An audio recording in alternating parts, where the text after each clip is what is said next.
열린문 성도 여러분, 안녕하세요. 리딩 지저스 월요 팟캐스트 묵상과 기도에 함께 하시는 모든 분들을 환영합니다. 오늘도 말씀을 통해서 예수님을 만나고 묵상과 기도로 주님께 더 가까이 나아가는 복된 시간 되시길 축복합니다. 오늘 기본 읽기 본문은 로마서 1장에서 3장인데요. 리딩 지저스의 기본 읽기 내용을 읽어드리겠습니다. 로마서는 바울이 로마 교회 교인들에게 쓴 편지입니다. 바울은 사정이 생겨 로마에 가지 못하게 되자 로마 교회 교인들이 하나님의 구원을 바로 이해하기를 바라는 마음으로 편지를 씁니다. 편지 도입부에서 바울은 복음은 모든 믿는 자에게 구원을 주시는 하나님의 능력이라고 가르칩니다. 또한 인간 본성의 악을 신랄하게 고발합니다. 율법을 받은 유대인들은 그 불법을 지키지 못했을 뿐 아니라 이방인들을 함부로 정죄했습니다. 하지만 유대인이라고 해서 하나님의 의를 충족시킬 수는 없었습니다. 인간 스스로는 그 일을 행할 수 없기 때문입니다. 모든 인간은 스스로 구원받을 수 없는 비참한 상태에 빠져 있습니다. 이제 핵심 내용을 나눌 텐데요. 오늘 핵심 본문은 로마서 1장 말씀입니다. 예수 그리스도의 종 바울은 사도로 부르심을 받아 하나님의 복음을 위하여 택정함을 입었으니 이 복음은 하나님이 선지자들을 통하여 그의 아들에 관하여 성경에 미리 약속하신 것이라. 그의 아들에 관하여 말하면 육신으로는 다윗의 혈통에서 나셨고 성결의 영으로는 죽은 자들 가운데서 부활하사 능력으로 하나님의 아들로 선포되셨으니 곧 우리 주 예수 그리스도시니라. 그로 말미암아 우리가 은혜와 사도의 직분을 받아 그의 이름을 위하여 모든 이방인 중에서 믿어 순종하게 하나니 너희도 그들 중에서 예수 그리스도의 것으로 부르심을 받은 자니라. 로마에서 하나님의 사랑하심을 받고 성도로 부르심을 받은 모든 자에게 하나님 우리 아버지와 주 예수 그리스도로부터 은혜와 평강이 있기를 원하노라. 먼저 내가 예수 그리스도로 말미암아 너희 모든 사람에 관하여 내 하나님께 감사함은 너희 믿음이 온 세상에 전파됨이로다. 내가 그의 아들의 복음 안에서 내 심령으로 섬기는 하나님이 나의 증인이 되시거니와 항상 내 기도에 쉬지 않고 너희를 말하며 어떻게 하든지 이제 하나님의 뜻 안에서 너희에게로 나아갈 좋은 길 얻기를 구하노라. 내가 너희 보기를 간절히 원하는 것은 어떤 신령한 은사를 너희에게 나누어 주어 너희를 견고하게 하려 함이니 이는 곧 내가 너희 가운데서 너희와 나의 믿음으로 말미암아 피차 안위함을 얻으려 함이라. 형제들아, 내가 여러 번 너희에게 가고자 한 것을 너희가 모르기를 원하지 아니하노니 이는 너희 중에서도 다른 이방인 중에서와 같이 열매를 맺게 하려 함이로되 지금까지 길이 막혔도다. 헬라인이나 야만인이나 지혜 있는 자나 어리석은 자에게 다 내가 빚진 자라. 그러므로 나는 할 수 있는 대로 로마에 있는 너희에게도 복음 전하기를 원하노라. 내가 복음을 부끄러워하지 아니하노니 이 복음은 모든 믿는 자에게 구원을 주시는 하나님의 능력이 됨이라. 먼저는 유대인에게요, 그리고 헬라인에게로다. 복음에는 하나님의 의가 나타나서 믿음으로 믿음에 이르게 하나니 기록된 바 오직 의인은 믿음으로 말미암아 살리라 함과 같으니라. 하나님의 진노가 불의로 진리를 막는 사람들의 모든 경건하지 않음과 불의에 대하여 하늘로부터 나타나나니 이는 하나님을 알만한 것이 그들 속에 보임이라. 하나님께서 이를 그들에게 보이셨느니라.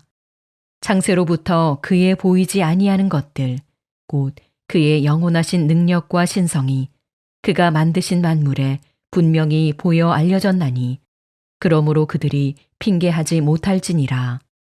하나님을 알되 하나님을 영화롭게도 아니하며 감사하지도 아니하고 오히려 그 생각이 허망하여지며 미련한 마음이 어두워졌나니 스스로 지혜 있다 하나 어리석게 되어 썩어지지 아니하는 하나님의 영광을 썩어질 사람과 새와 짐승과 기어다니는 동물 모양의 우상으로 바꾸었느니라. 그러므로 하나님께서 그들을 마음의 정욕대로 더러움에 내버려 두사 그들의 몸을 서로 욕되게 하게 하셨으니 이는 그들이 하나님의 진리를 거짓 것으로 바꾸어 피조물을 조물주보다 더 경배하고 섬김이라. 주는 곧 영원히 찬송할 이시로다. 아멘. 이 때문에 하나님께서 그들을 부끄러운 욕심에 내버려 두셨으니 곧 그들의 여자들도 순리대로 쓸 것을 바꾸어 영리로 쓰며 그와 같이 남자들도 순리대로 여자 쓰기를 버리고 서로 향하여 음욕이 부릴 듯하매 남자가 남자와 더불어 부끄러운 일을 행하여 그들의 그릇됨에 상당한 보응을 그들 자신이 받았느니라. 또한 그들이 마음에 하나님 두기를 싫어하매 하나님께서 그들을 그 상실한 마음대로 내버려 두사 합당하지 못한 일을 하게 하셨으니 곧 모든 불의, 추악, 탐욕, 악의가 가득한 자요 시기, 살인, 분쟁, 사기, 악독이 가득한 자요 수근수근하는 자요 비방하는 자요 하나님께서 미워하시는 자요 능욕하는 자요 교만한 자요 자랑하는 자요 악을 도모하는 자요 부모를 거역하는 자요 우매한 자요 배약하는 자요 무정한 자요 무자비한 자라. 그들이 이 같은 일을 행하는 자는 사형에 해당한다고 하나님께서 정하심을 알고도 자기들만 행할 뿐 아니라 또한 그런 일을 행하는 자들을 옳다 하느니라. 바울 서신 중에서 가장 긴 로마서는 로마에 있는 성도들에게 바른 교리와 바른 구원관을 가르치기 위해 기록되었습니다. 그런 점에서 로마서는 기독교 신앙의 핵심인 복음의 정의와 가치를 담고 있죠. 그 중에서도 1장은 이러한 복음이 어떻게 출발하는지를 가르쳐 주는데요. 오늘은 1절에서부터 17절까지의 말씀만 함께 살펴보겠습니다. 오늘 본문은 크게 세 부분으로 나눌 수 있습니다. 먼저 1절에서부터 7절까지는 로마 교회 성도들을 향한 바울의 첫 인사말로서 자신이 누구인지를 소개하며 그리스도 안에서 자신과 로마 교회 성도들이 어떤 관계에 있는지를 설명합니다. 8절에서 15절까지는 바울의 로마 방문 계획에 대해 밝히며 이 편지를 쓰는 목적이 무엇인지를 말해주죠. 마지막 16절과 17절에서는 바울이 전하는 복음의 핵심이 무엇이며 복음에 담긴 하나님의 능력에 대해 소개합니다. 먼저 1절에서 7절을 조금 더 자세히 살펴보겠습니다. 1절에서 바울은 자신을 가리켜 그리스도의 종이라고 소개합니다. 사실 바울은 로마 시민권자였고 엘리트 코스를 밟은 자였습니다. 하지만 세상이 부러워할 신분들을 다 내려놓고 그리스도의 종이라는 신분을 앞세운 이유가 무엇일까요? 세상의 스펙을 앞세우는 것보다 복음의 은혜를 앞세우는 것이 그리고 그리스도의 종으로 사는 것이 훨씬 더 가치 있는 인생임을 깨달았기 때문입니다. 1절과 4절, 6절, 7절에 보시면 바울이 반복해서 사용하는 표현이 있습니다. 그것은 바로 그리스도입니다. 그리스도란 유대인들 사이에서 오실 메시아라는 의미로 사용되었는데요. 그렇다면 바울이 이 표현을 반복해서 사용하는 이유가 무엇일까요? 그것은 예수님이 바로 우리가 그토록 찾았던 메시아이심을 강조해주기 위해서입니다. 그분이 우리의 구원을 위해 이 땅에 오셨고 우리의 죄를 위해 죽으셨으며 다시 부활하사 하늘 보좌 우편에 계시며 우리를 다스려 주신다는 사실이 저희 모두에게는 가장 복된 소식이기 때문에 복음 그 자체가 되신다라는 것입니다. 바울은 이어서 이러한 복음의 은혜를 통해서 구원을 누리게 된 이들이 누구인지를 소개하는데요.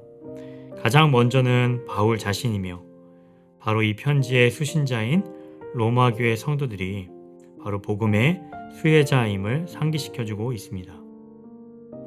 이렇게 바울과 로마 교회 성도들은 예수 그리스도 안에서 동일한 복음의 은혜를 받았기 때문에 그리스도 안에서 한 가족이라는 것을 말해주고 있습니다.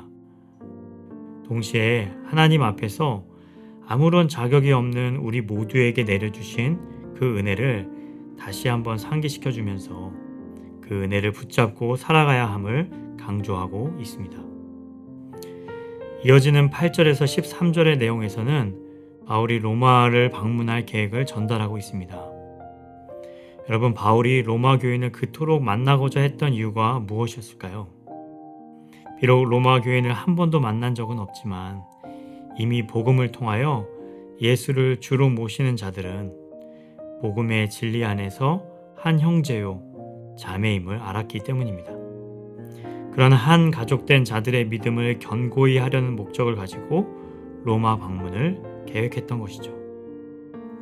그리고 이어지는 14절과 15절을 보시면 바울이 이토록 애정을 보이는 까닭을 설명하는데요. 헬라인이나 야만인이나 지혜 있는 자나 어리석은 자들에게 다 내가 빚진 자라. 바울은 복음을 듣지 못한 모든 사람에게 복음의 빚을 졌다고 말합니다. 주님께서 자신을 부르신 목적, 즉 이방인들에게 복음을 전하게 하시려는 그 사명을 절대로 잊지 않겠다라고 고백합니다. 바울은 자기가 받은 은혜의 크기를 알았습니다. 평생 갚아도 절대로 갚을 수 없을 만큼 크고 놀랍다는 사실을 경험했습니다. 그래서 자신을 복음의 빚진 자로 소개하며 성도들에게 다가가기를 주저하지 않았던 것입니다. 이어지는 16절을 보시면 세상 사람들은 복음을 부끄러워하지만 내가 이 복음을 부끄러워하지 않는 이유는 이 복음이 모든 사람에게 구원을 주시는 하나님의 능력이 되기 때문이라고 당당하게 선포합니다. 그렇다면 복음이 어떻게 하나님의 능력이 될 수 있을까요? 이어지는 17절 말씀입니다. 복음에는 하나님의 의가 나타나서 믿음으로 믿음에 이르게 하나니 기록된 바 오직 의인은 믿음으로 말미암아 살리라 함과 같으니라. 여러분, 이 세상 그 누구라도 하나님의 의를 만족시킬 수 없습니다. 아무리 선한 일을 하고 또 율법을 다 지킨다 하여도 이미 죄로 더럽혀진 인간은 절대로 하나님의 기준에 도달할 수 없는 것입니다. 그러나 복음 그 자체이신 예수 그리스도, 그분만이 하나님의 공의와 사랑을 만족시킬 수 있는 것이죠. 따라서 우리가 그분을 믿을 때 구원을 받고 영생을 얻게 되는 것입니다. 이처럼 복음은 죄인을 구원하시는 하나님의 능력입니다. 그리고 믿음은 이 능력을 덧입게 하는 수단입니다. 그러나 이 믿음조차도 우리가 만들어낼 수 있는 것이 아니라 하나님으로부터 주어지는 것입니다. 그러므로 구원은 전적인 하나님의 은혜로 받게 되는 줄 믿습니다. 자, 그렇다면 오늘 이 로마서 1장을 통해 주신 메시지를 통해서 저희가 살아내야 할 신앙인의 모습은 과연 무엇일까요? 첫째, 복음의 은혜를 아는 사람은 자기를 드러내지 않고 주를 드러내며 주를 위해 맡겨진 사명에 충성을 다해야 한다는 것입니다. 바울은 화려한 스펙을 갖추었고 또 세상의 가치로 드러낼 만한 것들이 많았음에도 불구하고 그것을 드러내기보다 오히려 자신이 그리스도의 종임을 앞세웠습니다. 여러분, 종은 모든 권리를 주인의 주권에 맡긴 사람입니다. 자신의 계획과 미래를 모두 주인의 뜻에 맞추는 사람이죠. 주인의 공급하심과 또 보호하심에 자신의 삶 전부를 위탁한 사람입니다. 이처럼 저희도 종으로 살아가야 합니다. 그래서 바울은 이방인을 위한 사도로서의 사명을 겸손히 그리고 충성으로 감당했습니다. 바울이 그렇게 살아간 이유는 무엇일까요? 바로 복음의 가치와 그 은혜를 깨달았기 때문입니다. 오늘날 저희 모두도 바울처럼 복음을 깨닫고 예수 그리스도의 은혜를 힘있게 된 줄 믿습니다. 그러기에 저희도 삶 속에서 내 자신을 드러내거나 내 자신의 유익을 위해 사는 것이 아니라 당당히 주님의 종임을 드러내고 주님을 위한 삶을 살아가야 하지 않을까요? 물론 혼자의 힘으로 그 일을 감당하는 것이 쉬운 일은 아닐 것입니다. 하지만 쉽지 않기에 오히려 날마다 겸손히 하나님의 은혜를 구해야 합니다. 혼자면 넘어질 수 있습니다. 그래서 함께 신앙생활을 해나가는 공동체인 교회를 통한 은혜를 공급받아야만 합니다. 그리고 바울이 로마 교회 가운데 은혜와 평강이 있기를 기도했던 것처럼 교회와 내 주위의 성도들이 세상 풍조에 흔들리지 않고 복음의 진리 위에 든든히 세워질 수 있도록 간절히 기도해야 합니다. 마지막으로 우리가 누구이며 복음의 가치를 증거하는 그런 삶을 우리는 살아가야 한다라는 것이죠. 바울은 자신이 복음의 빚진 자임을 잊지 않고 기억했습니다. 여러분, 이렇게 빚진 자의 의식을 갖기 위해서는 자신이 이미 많은 것을 받았고 누리고 있음이 전제되어야 합니다. 저희도 바울처럼 하나님으로부터 받은 구원의 은혜가 얼마나 큰지에 대한 깨달음과 또 감사의 마음이 식어지지 않기를 원합니다. 어디서 무엇을 하든지 우리가 복음의 빚진 자임을 깨닫기를 원합니다. 아무리 세상이 복음을 부끄러워하며 조롱할지라도 복음을 자랑하고 담대히 증거하는 저희 모두가 될 수 있기를 소원합니다. 그리고 더 나아가 우리가 증거하는 복음, 그 복음이 한 사람의 인생을 살리는 구원의 능력이 됨을 믿으며 묵묵히 복음의 씨앗을 뿌리는 저와 우리 귀한 열린문의 성도님들 되시기를 주님의 이름으로 간절히 축원합니다. 이제 공동체를 위한 기도 제목을 가지고 함께 기도하기를 원하는데요. 먼저 교회 공동체를 위해서 기도할 때에 성도의 가정 생활을 위해서 기도합니다. 열린문의 모든 가정이 신앙적으로 성장하고 또 하나님과의 관계가 깊어질 수 있도록 기도합니다. 이어서 이 나라의 교육을 위해 기도합니다. 점점 더 공교육의 기능이 상실되고 또 교권이 악화되는 이 시대 속에서 학생들이 선생님을 존중하고 또 선생님들은 학생들을 사랑으로 잘 지도할 수 있도록 기도해 주시기 바랍니다. 마지막으로 하나님 나라를 위해서 기도하실 때 중동권의 회복을 위해 기도합니다. 이란과 이스라엘의 분쟁 속에 또 생사의 기로에 서 있는 중동 땅의 영혼들이 이 힘든 시간들을 통해서 하나님을 더 깊이 찾을 수 있게 하시고 예수 그리스도의 평화가 속히 임하여 고통 중에도 잃어버린 영혼의 추수가 일어날 수 있도록 여러분 기도해 주시기 바랍니다. 이제 이런 기도 제목 외에 성도님들의 가정과 또 일터와 교회를 위해서 계속해서 기도하실 때 하나님께서 풍성한 은혜 더해 주시기를 간절히 소원합니다. 함께 기도하시겠습니다.